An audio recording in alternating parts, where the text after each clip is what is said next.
Kia ora mai koutou ki ngā tangata whenua Aotearoa. Katoa. Today, Parliament faces a defining moment, a debate that will echo through Aotearoa's history as the most significant reckoning of where Maori and Tikanga Maori stand in our governance. The Privileges Committee recommends suspending Rawiri Waititi, Ngawera-Packer for 21 sitting days without pay, and Hanna-Rawhiti Maipi Clarke for 7 days without pay, despite her prior punishment by the Speaker. Double jeopardy, undeniably. I call them the three Ausketeers, warriors of Tau Maori for daring to express Tikanga Maori through haka in a parliament chained to a colonial Westminster mindset. This is not about intimidation, as Committee Chair Judith Collins claims. It is about a system that recoils when Maori refuse to bow.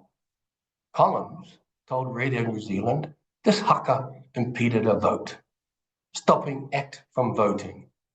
That's false. That's typical Judith Collins. ACT had already voted. The Party Maori, as the smallest party, votes last. This Speaker hadn't declared the tally, but no one was denied a vote. Collins' error, whether misunderstanding, deliberate, or just plain prejudice, taints the committee's findings and fuels allegations of racism.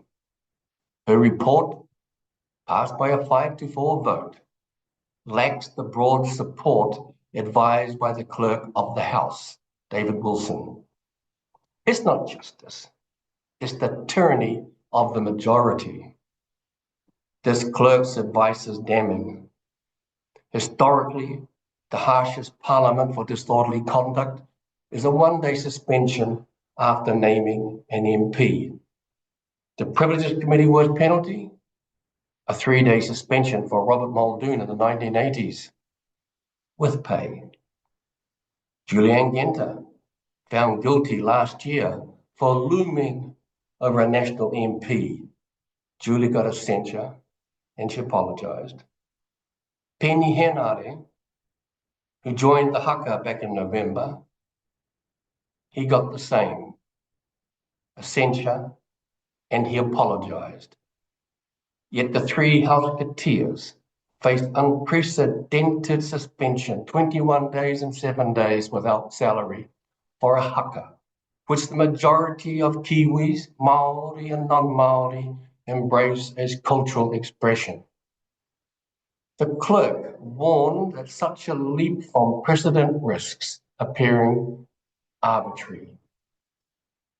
The Privileges Committee, the majority anyway, ignored him, offering no rationale for this draconian penalty. Speaker Jerry Brownlee, who referred this matter, is no fan of the outcome.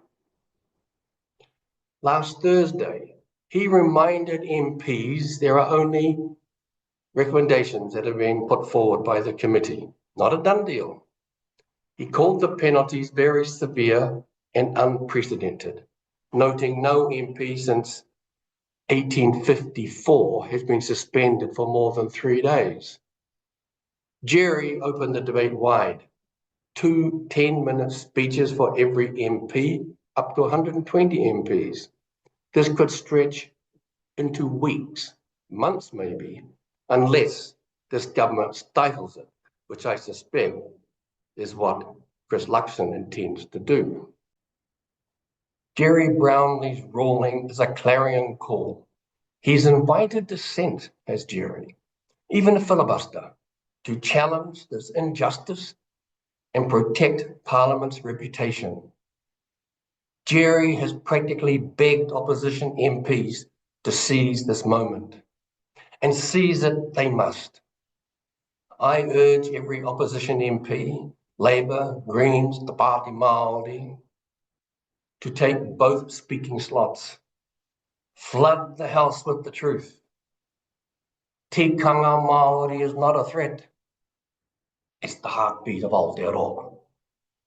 This debate is our chance to confront head on the place of Maori value in Parliament, a Parliament built on colonial foundations. It is the most important debate in our history on where Maori fit, not as subordinate, but as equal partners on the Taritia Waitangi. The Privileges Committee process was a farce. The three Houseketeers, Rawiri, Debbie, Hanna, didn't attend, citing lack of procedural fairness. Their requests, a joint hearing, evidence from tikanga experts about Temara, legal arguments on tikanga, were denied without reason. This wasn't a court. It was a kangaroo court, hidden from public view. Our justice system demands transparency. Courts are open unless national security demands otherwise. Why was this de facto court voting 5-4 not televised? It's no papal conclave. New Zealand requires unanimous verdicts for guilt. This split decision 5-4 is simply an abuse of power under the tyranny of the majority. And to you, Penny Harere's haka was tuturu Maori, performance in the open as tikanga demands, not behind the desk. So Penny goes out on the open floor as tikanga demands. And so I am saddened and disappointed that Penny, in his apology to the Privileges Committee, he was apologizing for being Maori. He was apologizing for uplifting tikanga in a system that seeks to suppress it. It's a wound to our people, Penny. Penny, you were right to haka. You were right to come out from behind your desk. But you were so wrong to grovel to Judith Collins and her lot. This isn't about the three houseketeers alone. It's about Maori being told that our culture is lesser than colonial Westminster culture. In 1997, as a finance minister, I played brinksmanship, threatening to derail the budget when Doug Graham and Bill Birch dismissed my request for funding for the Matatini as haka, kapa haka, was not real culture compared to Beethoven. But Jim Bolger, Prime Minister Bolger, stepped in, securing $1 million annually for the Matatini. So God bless Uncle Jim. My stand on Te Reo Māori in the House 28 years ago, refusing to translate my point of order, sparked our trilingual parliament. These fights were about one truth. Maori culture is not a second-class culture. Compare the treatment of the three housekeepers to others. In 1997, I witnessed John Banks charging at Winston Peters in a physical altercation. No Privileges Committee, no punishment. Why? The system shields its own. But Maori MPs are scapegoats. The haka, loved across Aotearoa, loved around the world, is despicable only in this colonial chamber we call Parliament. Maori must mobilize. This debate is our will, a challenge to dismantle the colonial mindset that dares call out tikanga intimidation. For the three housekeepers, Rawiri, Debbie and Hanna, you are honor bound to stand tall, and I know you will.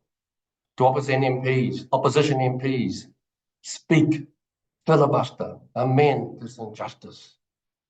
To all Māori, rally, demand justice.